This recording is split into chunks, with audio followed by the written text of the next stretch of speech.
Assalamualaikum warahmatullahi wabarakatuh. Alhamdulillah.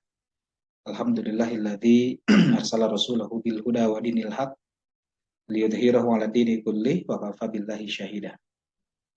Perkenalkan, nama saya Arif Rijal Ansori, NIDN 04 05 03 89 06. Alhamdulillah, saat ini saya sebagai dosen tetap pada program S1, program studi Hukum Ekonomi Syariah, Fakultas Syariah Universitas Islam Bandung. Izinkan pada kesempatan ini saya memaparkan pernyataan diri dosen dalam unjuk kerja Tridharma Perguruan Tinggi bidang pengajaran. Tentu ini menjadi salah satu syarat di dalam mengikuti sertifikasi dosen gelombang kedua tahun 2022. Oleh sebab itu, mohon izin share screen terlebih dahulu.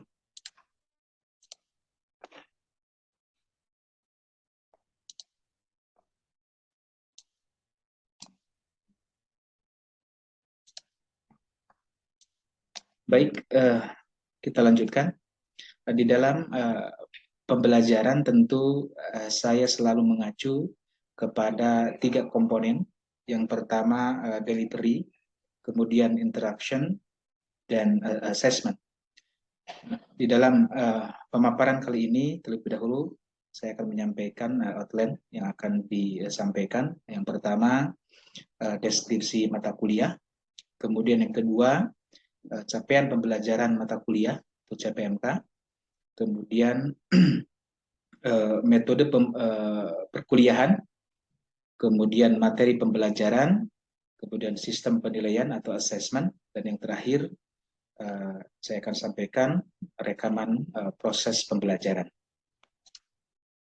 Nah, kemudian identifikasi mata kuliah, insya Allah pada kesempatan ini saya akan memaparkan salah satu mata kuliah yang diampu, yaitu manajemen lembaga keuangan non-bank syariah dengan bobot SKS 3 SKS, kode mata kuliah ACC 216, dan terdapat di semester genap, lebih tepatnya di semester 4, dan ini sifatnya wajib.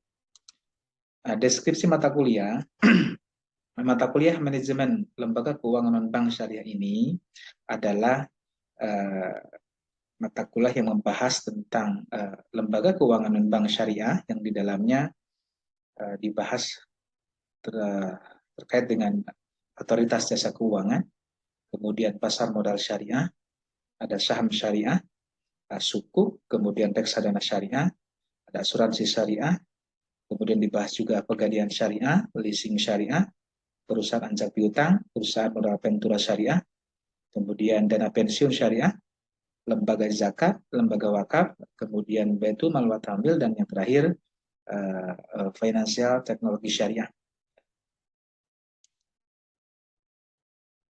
Nah, kita lanjutkan kepada capaian pembelajaran. Nah, tentu capaian pembelajaran pada mata kuliah ini adalah bagian daripada capaian pembelajaran lulusan program studi yang dibebankan kepada mata kuliah.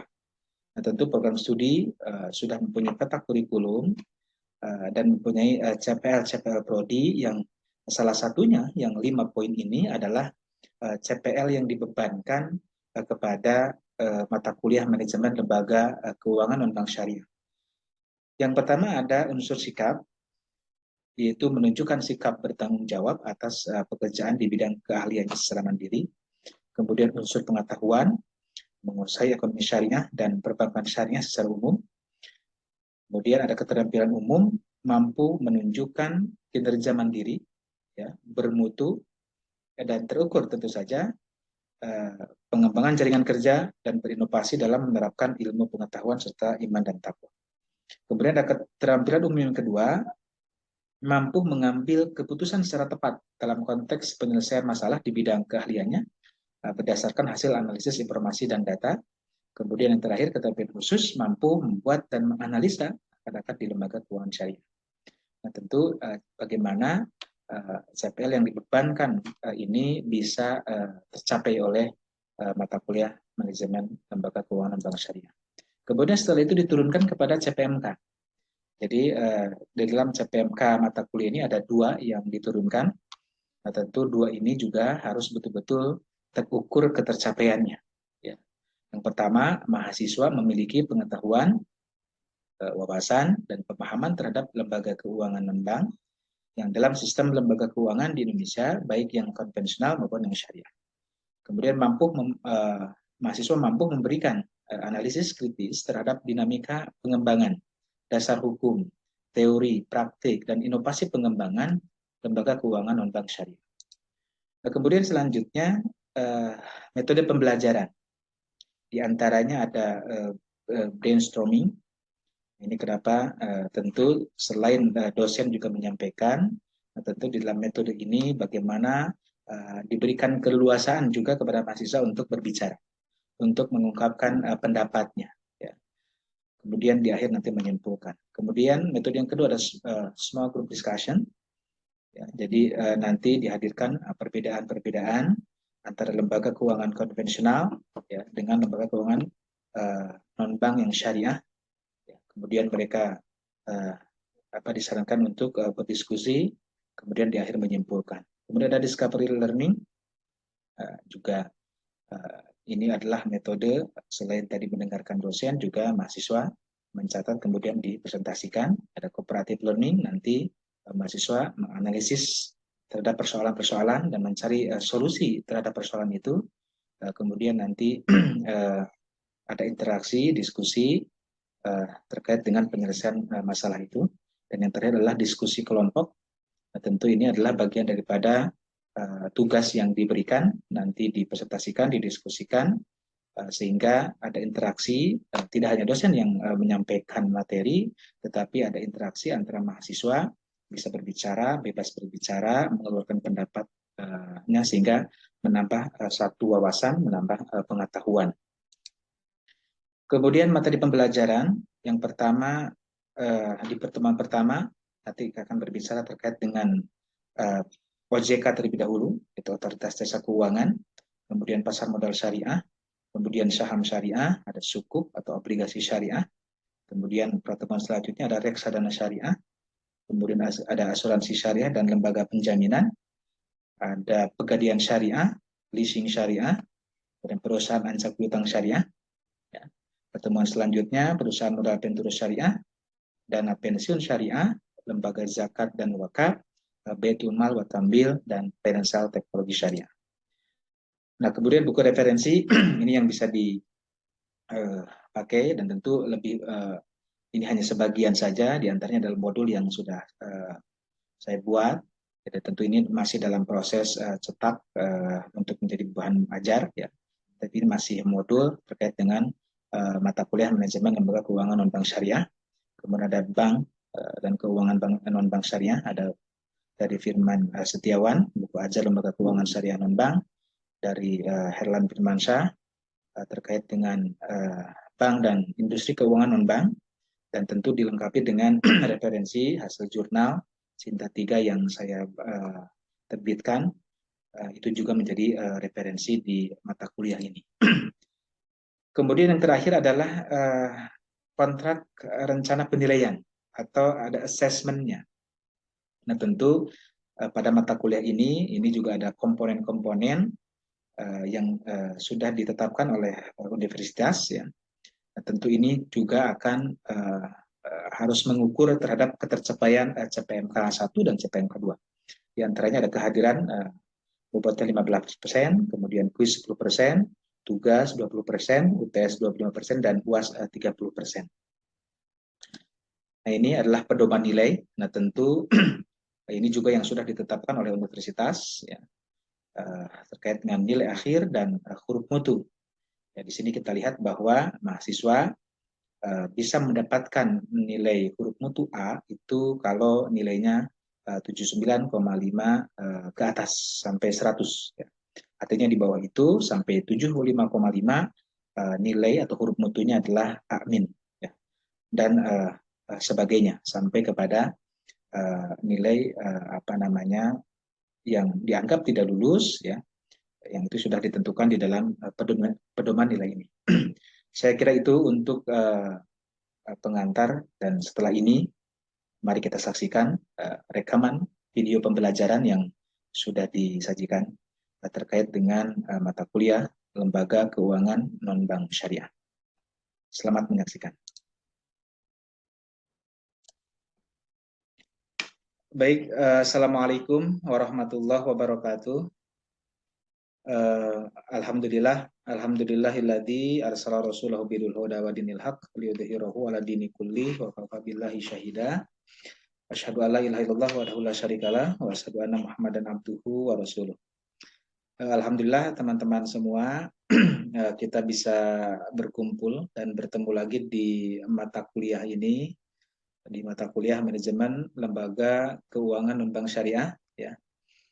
Tentu mudah-mudahan juga Anda semua ini ada dalam keadaan sehat walafiat sehingga sudah siap mengikuti perkuliahan ini.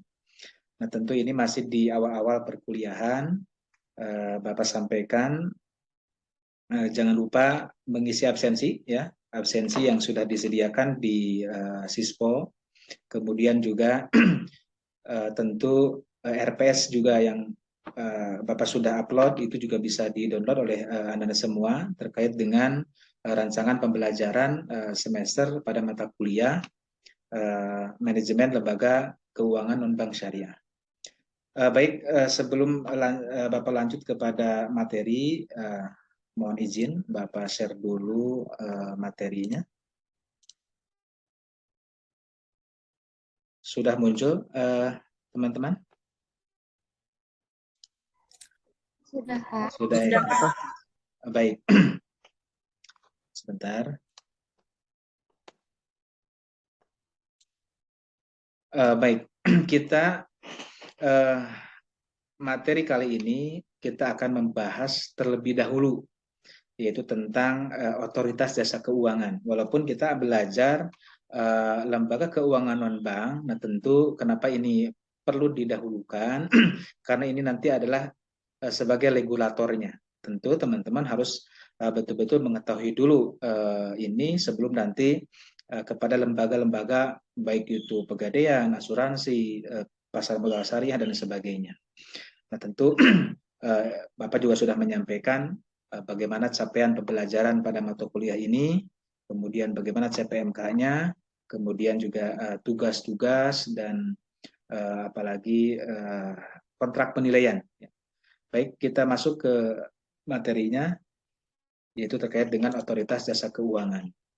Nah, tentu anak-anak sekalian, mungkin ada juga yang sudah mendengar atau bahkan mengetahui terkait dengan OJK, gitu ya.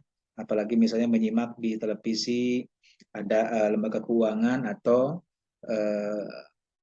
banyak-banyak juga penipuan-penipuan yang berbau investasi. Nah, itu juga kadang menyinggung-nyinggung otoritas terkait dengan OJK, begitu ya. Nah, ini kita perjelas bahwa OJK adalah lembaga negara ya, yang dibentuk berdasarkan Undang-Undang Nomor 21 tahun 2011. Nah, ini tentu anak sekalian kalau ingin mengetahui bagaimana OJK, fungsi dan sebagainya, sebetulnya gampang, tinggal masuk kepada web OJK di www.ojk.go.id.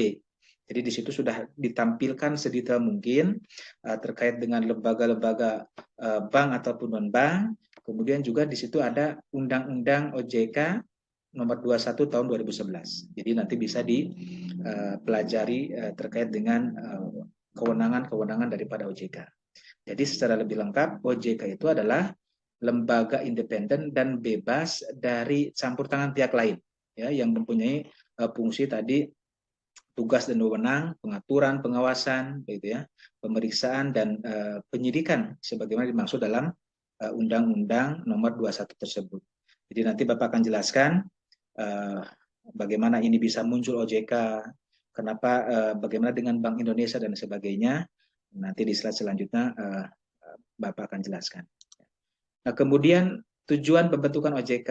Nah, tentu Di pasal 4 nomor 21 di undang-undang tersebut menyebutkan bahwa OJK itu dibentuk dengan tujuan agar keseluruhan kegiatan di dalam sektor jasa keuangan itu terselenggara secara teratur, ya, adil, transparan, akuntabel, dan mampu mewujudkan sistem keuangan yang tumbuh secara berkelanjutan atau sustain dan stabil, ya. Jadi itu salah satu tujuan. Nah, mungkin Anda sekalian nanti akan mengetahui begitu banyak lembaga keuangan baik yang bank ataupun yang non bank. Nah, ini tentu juga semuanya ada di dalam pengawasan daripada otoritas jasa keuangan. Kenapa tidak ke BI, Pak? Nah, nanti sejarahnya kita akan singgung sedikit, ya. Nah, kemudian ini visi dan misi otoritas jasa keuangan, teman-teman semua, ya, menjadi lembaga pengawas industri jasa keuangan yang terpercaya, ya, melindungi kepentingan konsumen dan masyarakat, juga mampu mewujudkan industri jasa keuangan menjadi pilar perekonomian nasional yang berdaya saing global serta dapat mewujudkan kesejahteraan umum.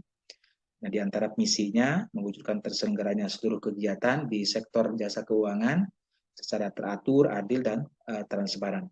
Kemudian mewujudkan sistem keuangan yang tumbuh secara berkelanjutan, juga melindungi kepentingan konsumen dan masyarakat. Nanti Bapak akan jelaskan secara rinci terkait dengan lebih detail lagi. Nah, ini Bapak akan jelaskan terkait dengan pembentukan otoritas jasa keuangan, ya. Jadi perlu diketahui anak-anak sekalian, dulu kita tahu bahwa sebelum muncul otoritas jasa keuangan, maka pengawasan, kontrol dan sebagainya itu ada di bawah perbankan, ya. Perbankan itu ada di bawah pengawasan Bank Indonesia. Jadi sebelum muncul nih Undang-Undang nomor 21 tahun 2011, BI atau perizinan dan sebagainya itu dari Bank Indonesia. Nah, tentu termasuk juga ada pasar modal. Itu dulu tidak terpusat, belum terintegrasi, ya. Jadi masih terpisah-pisah. Pasar modal kemudian dan lembaga keuangan lainnya dulu ada di bawah Menteri Keuangan. Ya, wabil khusus lagi ada Bapepam LK, ada Badan Pengawas Pasar Modal dan Lembaga Keuangan. Nah, tentu hadirnya Undang-Undang Nomor 21 tentu dengan berbagai pertimbangan-pertimbangan kenapa OJK harus muncul, ya, sehingga perbankan, bank atau bank umum syariah dan non bank, nah, sekarang sudah terintegrasi dan pengawasannya ada di bawah otoritas jasa keuangan, ya.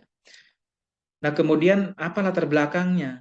Nah, ini, ya. Jadi kita tahu bahwa Bank Indonesia dulu selain tadi mengatur terkait dengan kebijakan moneter, kemudian harus ngatur juga bank, gitu, ya.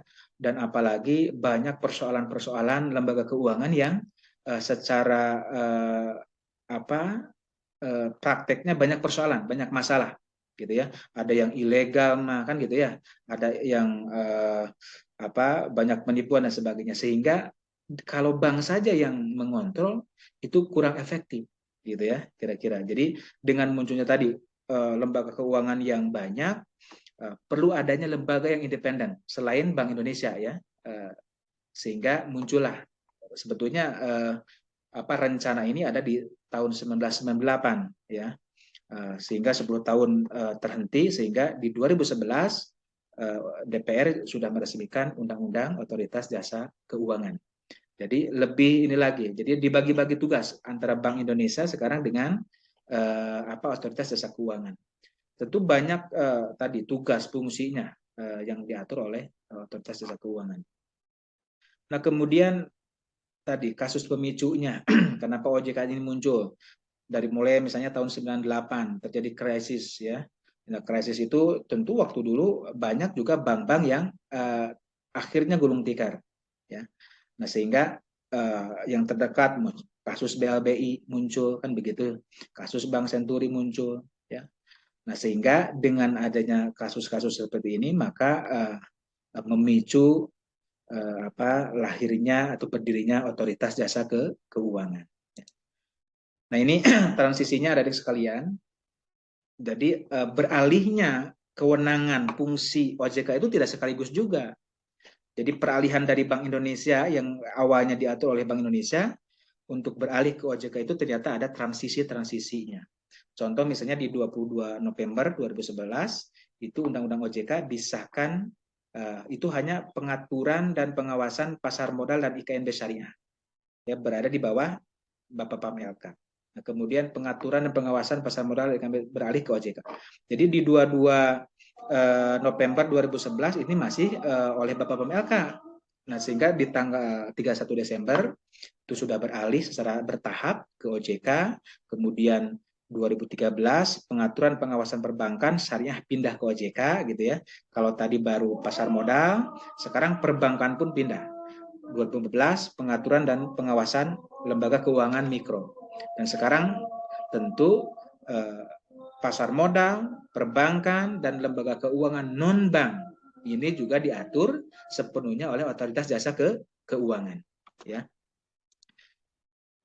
Nah, ini juga yang perlu dipahami ada sekalian ketika kita berbicara OJK, ya. Jadi kita mata kuliahnya manajemen lembaga keuangan non bank. Nah, tentu tidak membahas banknya, kira-kira begitu ya. Tetapi non bank yang kita bahas itu non bank syariah, ya. Nah, ini tentu regulatornya, pengawasannya ada di otoritas jasa keuangan. Jadi tugas tadi OJK itu diantaranya mengawasi perbankan, kemudian mengawasi pasar modal, kemudian mengawasi industri keuangan non bank. Nah, kira-kira begitu ya.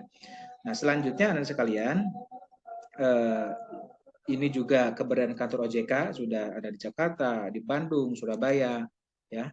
Nah, ini juga kewenangan OJK ini ada di dalam undang-undang. Ada di dalam undang-undang nomor undang-undang OJK tahun 2011, menetapkan peraturan pelaksanaan undang-undang, menetapkan peraturan perundang-undangan di sektor jasa keuangan dan lain sebagainya. Nah, ini juga termasuk sanksinya. Jadi kenapa tidak hanya diatur, tentu lembaga-lembaga yang diawasi oleh OJK itu tentu harus tunduk dan patuh terhadap aturan-aturan OJK. Nah, sehingga kalau tidak ada sanksi-sanksinya. Ya, ada sanksi peringatan tertulis, denda, kemudian sampai kepada tahap pencabutan izin kegiatan usaha. Anak sekalian, itu yang materi kita pengantar di pertemuan ini, ya, di pertemuan pertama ini, yang mesti Ananda semua pahami sebelum kita nanti masuk kepada materi inti, sudah masuk kepada lembaga non bank syariahnya. Misalnya kita nanti masuk ke pasar modal, kemudian ada saham syariah dan sebagainya. Nah, tentu OJK ini dulu yang harus teman-teman pahami. Ya. Ada waktu beberapa menit, silakan. Barangkali ada yang mau ditanyakan supaya bisa berinteraktif, ya. Apa yang menjadi masih belum paham dan sebagainya, silakan untuk ditanyakan. Ada yang bisa ditanyakan? Oh iya, silakan Aida. Mangga Aida. Aku mau izin bertanya. Sebenarnya suaranya jelas gak, Pak? Jelas, silakan. Kalau misalnya perihal perizinan ya, Pak. Berarti yang punya kewenangan terhadap perizinan kelembagaan itu terlebih izin mendirikan itu apakah oleh Bank Indonesia aja atau pindah ke OJK gitu? Harus semuanya di OJK. Baik, terima kasih Aida. Pertanyaannya bagus. Ya, pertanyaan Aida adalah apakah OJK juga mengatur terkait dengan perizinan, ya, perizinan kelembagaan, izin mendirikan dan sebagainya. Maka jawabannya iya.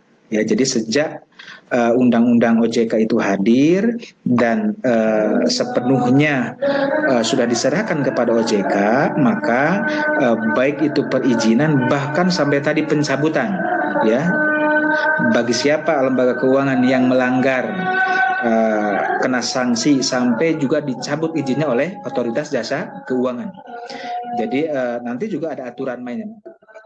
Aida misalnya ingin mendirikan koperasi syariah atau BPR, itu nanti ada aturan main berapa modalnya dan sebagainya, apa saja yang harus disiapkan, dilaporkan. Nah, itu juga yang harus dipastikan. Jadi jawabannya adalah izin dan kewenangan lain terkait dengan lembaga keuangan non-bank tadi, wabil khusus begitu ya, maka itu sudah sepenuhnya ada di kewenangannya OJK. Itu Aida. Barangkali ada lagi?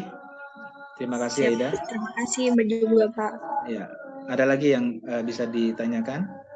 Bapak izin bertanya. Siapa? Oh, Maulani, mangga Maulani, silakan Maulani. Silakan Maulani. Ya Pak, baik, izin bertanya Pak. Seperti apa yang sudah Bapak jelaskan sebelumnya tadi, lalu apa fungsi Bank Indonesia setelah adanya OJK? Oke, baik. Nah, ya, ini pertanyaan bagus yang mungkin tadi Bapak belum sempat menyinggung itu ya. Jadi yang tadinya Bank Indonesia itu mengawasi perbankan, mengawasi kebijakan fiskal, moneter, begitu ya.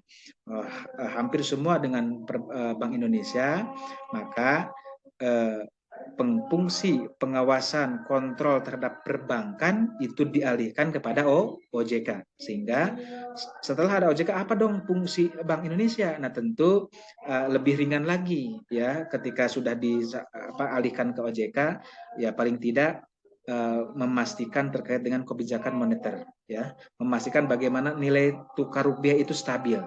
Jadi sudah ke situ, yang makro saja Bank Indonesia. Ya, jadi yang skalanya mikro, bagaimana tadi pengawasan perbankan, pasar modal dan industri keuangan non bank baik yang syariah begitu ya, itu ada di Otoritas Jasa Keuangan. Jadi Bank Indonesia sekarang fungsinya mengawasi kebijakan fiskal, moneter terkait dengan nilai tukar rupiah yang begitu-begitu. Ya, itu mungkin Maulani jawabannya, mudah-mudahan bisa dimengerti. Boleh satu lagi? Yang terakhir, sebelum kita tutup pertemuan kita kali ini. Bapak izin bertanya.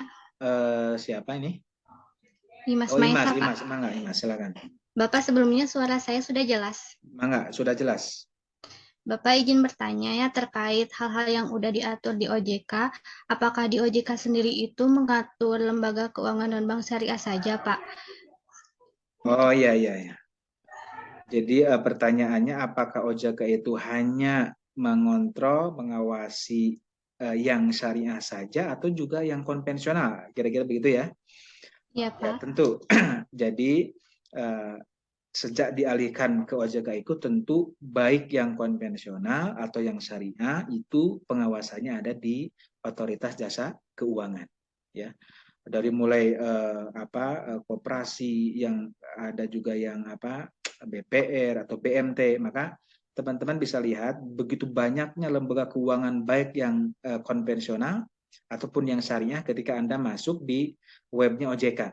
Jadi itu sudah komplit. Ingin tahu berapa unit, kantor cabangnya, berapa jumlah bank umum di kita, berapa jumlah asuransi syariah, pasar modal syariah, maka sering-seringlah nengok kepada webnya OJK ya, sehingga dengan banyak melihat ke situ, saya kira pemahaman Anda terkait dengan OJK dan di dalamnya terkait dengan lembaga keuangan non bank syariah itu akan lebih lebih bisa dipahami.